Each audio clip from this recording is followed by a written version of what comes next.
Chapter 1. Stable Boy. Some men are born to be poets, some to be builders, others bakers, sheriffs, and stablemasters. But Rowan of Laos was born to be a swordsman, and every fibre of his body seemed to know it. His mastery of the art form was as instinctual as an eagle's drive to soar in the seam of sky between the mountain peaks and the blue canvas above them.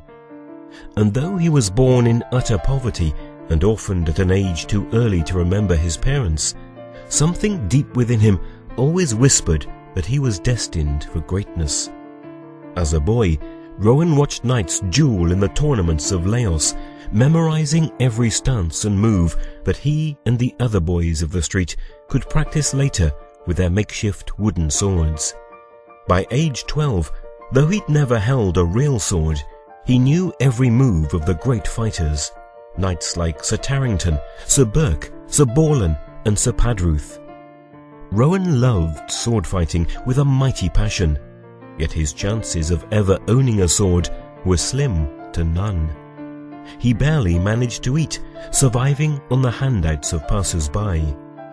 As he grew, he eventually found work in one of the city stables, which provided some food and a reasonably dry place to sleep. Though he yearned to be a gallant knight someday and fight in the tournaments, his poverty gave him no hope of becoming anything more than a stable boy. It was a fine horse named Algonquin that finally gave young Rowan of Laos his chance. Rowan was tacking up the stallion on a cool spring morning when Algonquin's owner came to collect his steed. "He's a fine animal, sir." Rowan handed the reins over to a tall knight with dark brown eyes and a friendly face, then swiped a tousle of blonde hair from his eyes and wiped a sleeve across his nose. Sir Aldwin smiled. "Thank you. Looks like you've taken good care of him. Here." He pressed a coin into Rowan's hand, then winked. Rowan's face lit up. "Thank you, sir."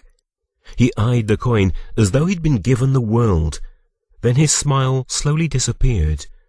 Aldwin tilted his head at the strange response. "What is it, boy?" he asked. Rowan glanced at the splendid sword that hung from Sir Aldwin's belt, then looked up at the knight.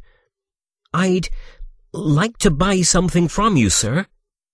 Rowan's gaze went back to the sword that sparkled in the morning sun, its pommel brilliantly flashing a unique mark he had seen once before. Sir Aldwin's hand fell on the golden hilt of the sword as he followed Rowan's gaze. He placed a gentle hand on the lad's shoulder. "I'm afraid a sword such as this costs far more than you have." Rowan looked up. His face flushed.